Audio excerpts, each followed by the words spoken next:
it's Shel from Paper Octio Studio. Today I'm sharing with you artist trading cards for days 24, 25, and 26. And so, yeah, the challenge is almost winding down. There's only 30 days in June, so I just have a few more to go. But I have kept up even though I traveled and everything, so I'm pretty proud of myself for being able to make an ATC a day. This one for day 24 was kind of an homage to how freaking hot it has been in Tucson in the last week. We've had crazy temperatures, almost record-breaking temperatures. And I'm talking like, 114, 116, 120 degrees. 114 for you people in Celsius is 45 Celsius. So that gives you an idea of how hot it's been. Of course, it's a dry heat. That's what we always say. It's not sweaty, and we don't have a lot of humidity, so it makes it better. But when you walk outside your door, it's basically like putting your head in an oven. That's what it feels like. So for this card, I already had a background on it that was from jelly printing with the 5x7 plate that I have. I had made a tag a while back, I don't know, for Tag It Tuesday with Steampunk, and I was messing around with turquoise and olive colors, and then I had added in copper. And of course, when I'm doing that, I don't just make one little tag, because there's different layers of paint, and I don't know. Anyway, this card is from that. So I decided that I wanted to do an exclusion technique, and I wanted to try out a line drawing, like a fat line drawing, and then doing exclusion. So I used my Stabilo all white pencil. It does come in white. It comes in black, white, blue, brown, green, red, and yellow, I think. And so I made my line drawing, and I tried excuse me, I tried to make fat lines, because what I was going to be excluding is everything but the lines. So then the lines would be there to have the background show through. And it worked okay. I don't know, maybe they needed to be a little bit fatter. But I drew everything in white, and then I took some white gesso and some of this green blue or blue green, I'm not sure which one it was, of the PBO paints. I'll make sure to put all the materials that I used in the description box below, so you can find them if you need them, with links. Then with the gesso and the blue, I just kind of, well, it's really like a turquoise. I went around everything, painting out the background of the card, completely obliterating the background, leaving only the white lines. Then once I dried it, I just took a baby wipe and wiped off the Stabilo. You activate it with water, so once it's activated, it's something. But if I just took the water and removed it completely, that was fine too, because the background it was non-porous at that point, because it had a bunch of acrylic paint over it. So it was just basically a slick plastic surface. The Stabilo all pencil, the wonder of it is that it will write on anything. And so you can write over that acrylic, that plasticky surface, which a lot of things will not write on. And then I could just wipe it off. So then I touched it up. I had to go over it a couple times to really make everything stand out.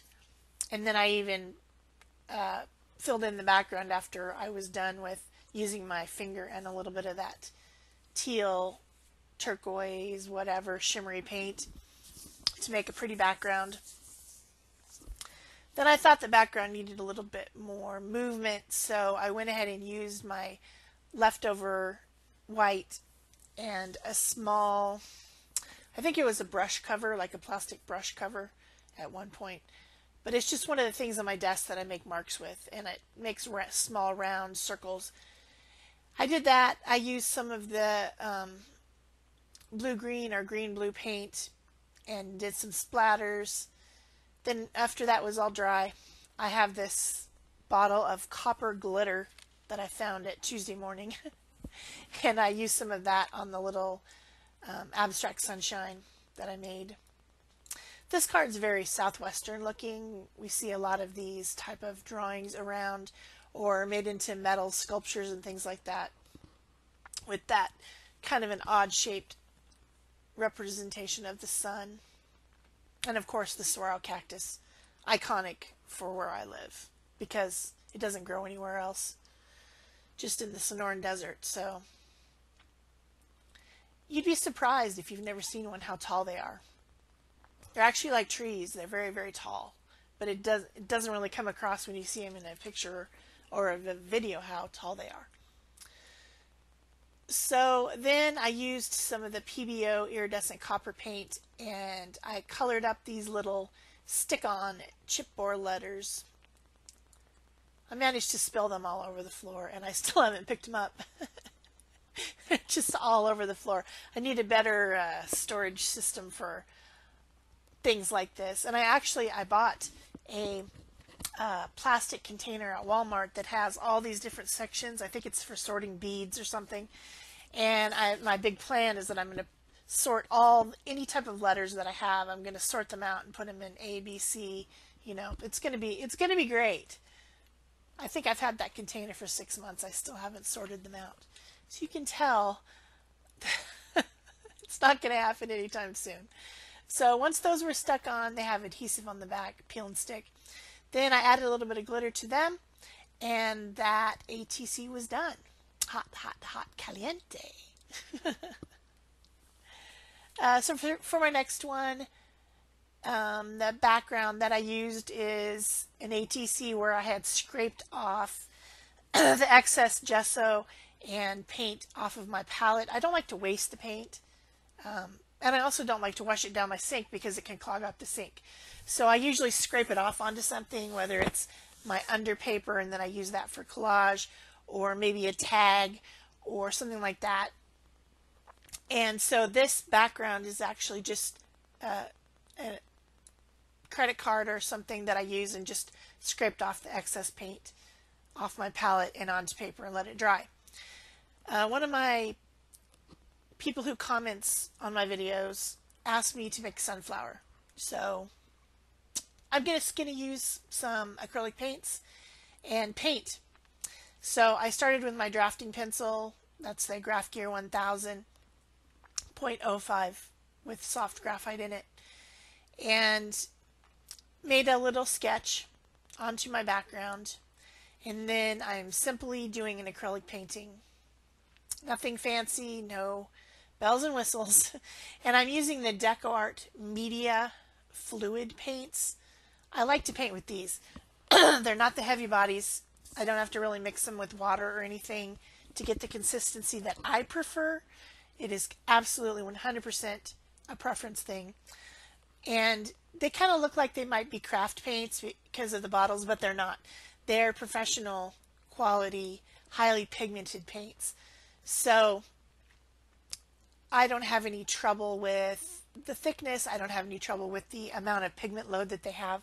They're just great. They're really great paints. They're very similar to the Golden Fluid paint, which is also a professional paint that so many people swear by. I don't really see any difference between these, and they're less expensive than Golden, and I don't see any difference between the quality really. So I'm just painting, and I've got a couple different colors of green, some yellows, and an ochre and sienna. I think it's raw sienna. You know, browns. Then I do have one of the Golden high flow paints in translucent brown oxide because I didn't have another brown in the. For some reason, I don't have a darker brown in the Decoart. I'm not sure why. I don't have any idea why, but I don't. I probably don't have all the colors. That's probably why. In fact, I know I don't have all the colors. There's only so much you can have. So one thing about a yellow pigment, like this is, I think, cad yellow, just a basic cadmium yellow, is it's translucent. No matter what yellow it is, no matter how high quality the paint is, how much pigment's in the paint, yellow is just translucent. That's just, it just is. So when I went in to add a little bit more color into the petals, I mixed the yellow with the titanium white. Now, titanium white is the opposite. It's opaque. It's never translucent unless you get the one that says translucent white on it. And then I don't think they put titanium in it. I think it's something else. And so by mixing the yellow with a little bit of titanium white, it became more opaque. So that way I can, go in as a second coat, make the colors a little bit brighter, and also cover up a little bit more of the lines where I didn't erase all my scribble lines, like, my mistake lines or whatever. I redrew something and didn't erase the previous line, if that makes sense. So just to finish this up, I added some potting soil archival ink around the edge of the card, and then I'm just gonna put a Tim Holtz chat sticker on there. These work really great for artist trading card size things and also tags.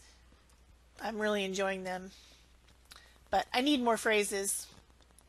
I need a lot more, so I ended up making some of my own that were very similar to that with the printer by making the text white and then putting a background that's black.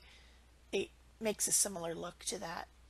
So then to finish up with a little bit of detail, I used a brown and a green out of my Pitt pen. These are the ink inside of these Pitt brush pens is India ink, so it's permanent. And because this surface is sealed with acrylic paint, I have a few seconds to blend it if I want to before it's dry. So, good stuff. This card was extremely popular. I got a lot of comments on Facebook and stuff, so people liked it, I guess. People liked it. I added a few highlights with my white Posca pen too, of course, because you have to do that, right? You have to use your Posca pen. I mean, come on. Who doesn't use their Posca pen, right? A few splatters too with the Posca pen just for fun. And that is day 25. A little bit of sun in your day. Day 26. Now this background is on some Yupo paper, and I made it a while ago when I was experimenting with stencils and then putting either alcohol inks or fluid watercolors over it, letting it dry to see what happened. Makes really pretty backgrounds. This one, however, was a mess, and I don't really remember exactly what happened, but I think I tried to seal it using a brayer and some gloss medium over the top. So it's got all kinds of weird bumpiness on it, but it's pretty. I trimmed away the excess that was ugly, that was smeared. So I'm guessing this must be watercolor, or maybe it was Brushos, maybe, or something like that. I can't remember. But anyway, it has a pattern to it. It's got some bright colors, and then it also has black. And yeah, I'm not really sure. Anyway, I struggled with it. That's all I'm saying. I struggled with the background. The background is weird. So I again went in with an omitting technique like I did on the first card that we saw earlier, the cactus one. Kind of into doing this. And I made my drawing using this white Stabilo pencil again, so that I could see over the dark background. And then I'm taking some coal black and titanium white paints. These are again the Decoart Media Fluid paints, and omitting the background, covering it up, and then I also kind of went around the things that I had drawn. This is like a whimsical garden, like a fairy garden. I think I saw one on Pinterest or something I thought was cute, and I thought, oh, I'm going to do that on one of my cards at some point. Then I thought, I want to use my new Posca pens. These finally arrived. It took them like a month. They came from Japan. I bought them on Amazon, but they came from Japan, so it took them a long time to get here.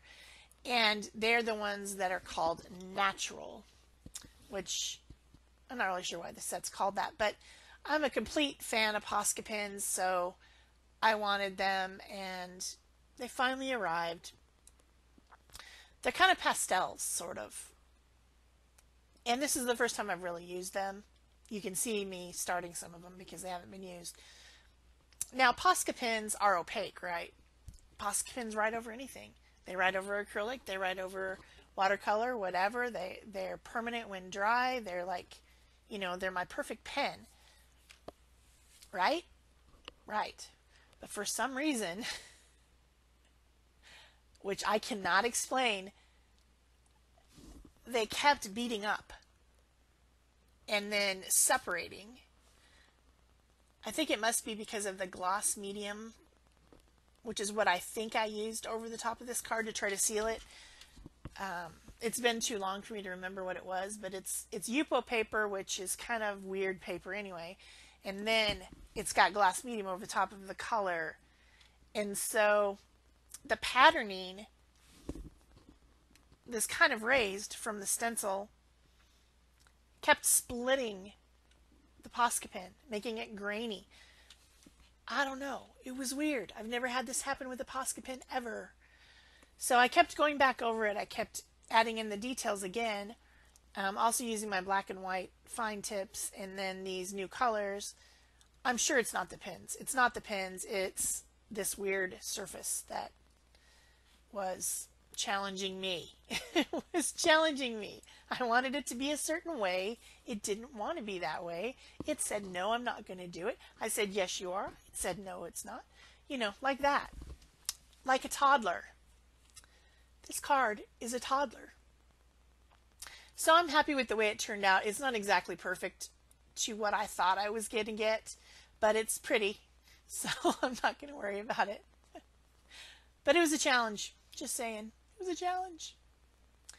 So I'm just, as you can see, going in, redoing sections, adding black, adding white. I made quite a mess on my hands and my paper getting all those pins started because, you know, when you first get the pin, you shake it and then you press it. You press the tip down on paper until it floods because there's no ink on the tip when you first get them. They're just plain white. So I'm making quite a mess. My hands were covered with Posca by the end of this, but the colors are real pretty. I like that kind of purpley pink one, and I like the kind of orangey pastel one. Really pretty colors. So I'll be using these some more. Also, I went to dry it because I was impatient, forgetting that if you dry Yupo paper with heat, it melts. So I got a big buckle on one side. I'm telling you, it was just challenging. But not every project that you do turns out the way you want. Not every process that you think you're going to do turns out the way you want or works the way you want. You just keep going. You're more stubborn than the project. I had to learn that. I didn't know that when I first started art, and I would do something and then I would get frustrated and I would just toss it. And when I stopped myself from doing that and started just leaving it on the desk, then when I would come back, it wasn't so bad. Like, oh, I thought that was much worse. And now I've you know, after several years, have realized that I can pretty much fix anything. There's an occasion where maybe a jar of black gesso spills on your desk and ruins everything. I mean, you can't really fix that. You can just use it as a black gesso background later or something. But there's not that many situations that you cannot recover from in art. You just change your plan, you change your focus, you come up with a different idea, push yourself out of your little box. That's all there is to it. I know, I sound cavalier, but really, it's all there is to it. So I trimmed this one down and I ended up putting it on a white background just to, for one thing, the Yupo paper is very thin and floppy, and also I wanted a white border around the edge to kind of go with the sticker I put on there, which was very appropriate. So anyway, I hope you've enjoyed this. Please give it a thumbs up, leave me a comment so I know you were here, subscribe if you haven't already, and turn on that little notification bell because you're not getting all the notifications from me anymore if you don't. That's it for me. Thanks. Bye-bye.